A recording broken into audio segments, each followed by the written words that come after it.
hello, what's up, what's up? This is Living Well with Darrell. So glad you tuned in today. We got one of our favorite herbs that I have been using for quite some time. You know, a lot of times you talk about herbs, people think about, like different types of herbs that grow naturally. And this is one that you might have heard of, you may not have heard of. It is called Ginkgo biloba. Ginkgo biloba. Ginkgo is one of the herbs that actually help the body from clotting. Yep, it keeps the blood from clotting up. So a lot of times what happens when we have blood clots, man, the body is can have a heart attack or it can have a stroke. So you want to keep your blood from clotting. You want to keep your blood flowing. And ginkgo biloba is one of the great herbs that actually help do that. And today, I actually have some ginkgo biloba. Yeah, this is how it looks in its natural format. So when you get it, sometimes you can get it in a powder. I got it in leaves. So you can see, like, yeah, got it in this leaf format. So it's in the leaf format. So when you get it in the leaf format, you can actually take it, grind it up into powder, or you can kind of like use it as is and make tea out of it. You can use it. A lot of people who have cancer, who've had heart attacks, they can use ginkgo and actually see good results. Try it out for yourself, man. I've been using ginkgo for a while, kind of like they help keep the blood flowing, keep everything going. This is your brother Living Well with Darrell. I'm here telling you about ginkgo biloba. Not only that, you want to keep the blood flowing. One of the main things is that the blood needs to flow and pump to the heart. Heart attacks is like #1 killer, not homicide. Most people think it's like black on black crime, but heart attacks kill more people than anything. Anything. Man, I was amazed when I found out that how much or how many people die from heart attacks, especially in the black community. Being that I am of the black race, it's kind of alarming to see that we are #1 in death and, in so many areas. And it's kind of like you have to wonder, what is it? What's going on really that in the black race we're like always in this top of the death poles with sickness and disease,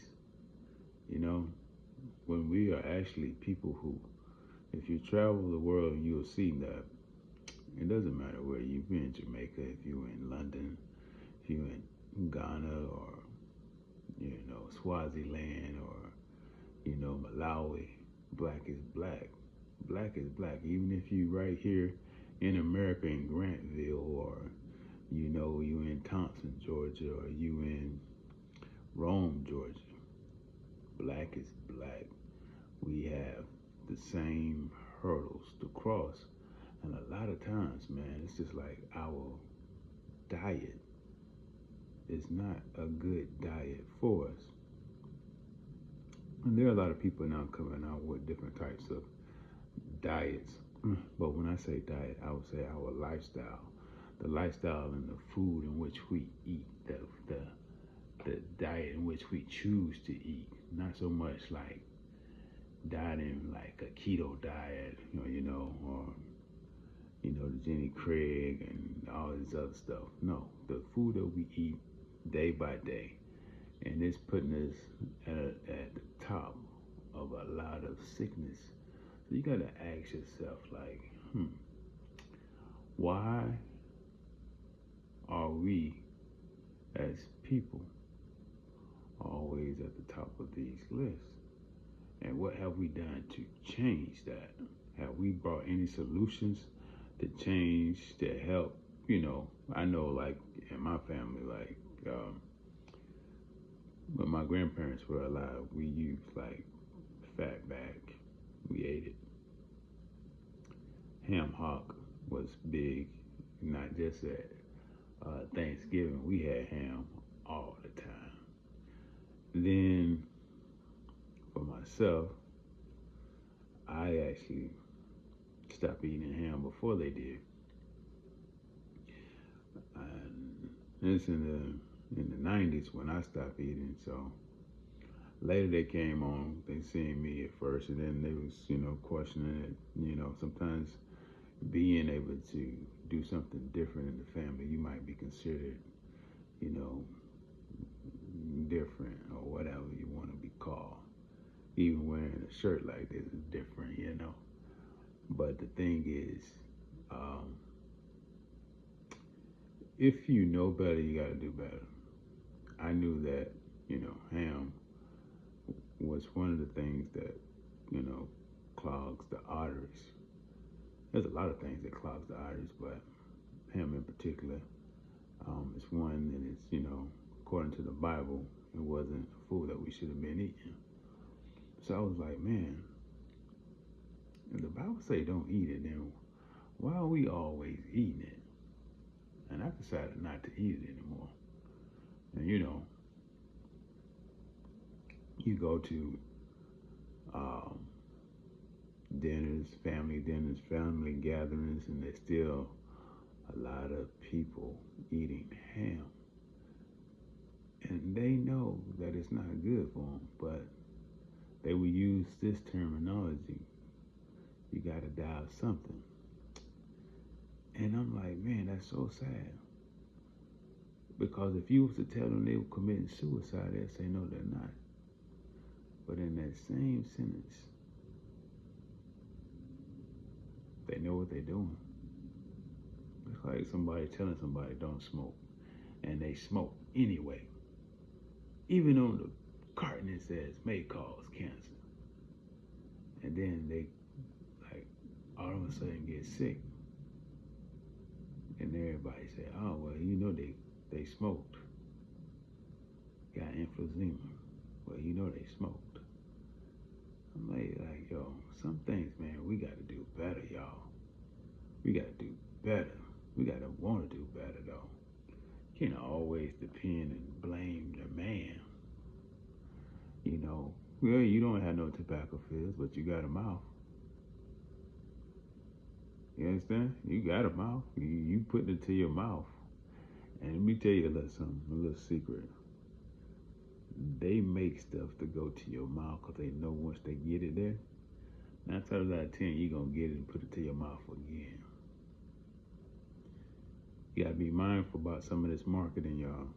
Marketing is marketing towards us. We're the number one consumer. Think about it. If you're the number one consumer, I'm going to market things that I know that I can get to you, and you're going to continue to use, because you're the number one consumer. Not the number one producer, but the number one consumer. I mean, you're not producing anything in large. You're consuming everything. And the more that they can keep us consuming things that are not natural, like this Ginkgo biloba, this Ginkgo biloba is natural. It's natural form. I actually had this. This is Nature's Wonderland. That's what it's called, Nature's Wonderland. And you can get natural stuff to grow around your house and get little pots and stuff and put neem or ginkgo biloba or rosemary, for that matter, bay leaves. You can grow these things naturally and use these things in your recipes. So I don't think that we have gone too far away from what our great and grandparents ate. Not unless you had somebody who was conscious about what they were eating, and they began to do it as a lifestyle. When we do it as a lifestyle, that's when we'll see like better results coming off some of these here sick lists that we are at the top of. This is Living Well with Darrell. Below, I wish above all things you prosper and be in good health, even as your soul prosper. Until we connect again, stay blessed.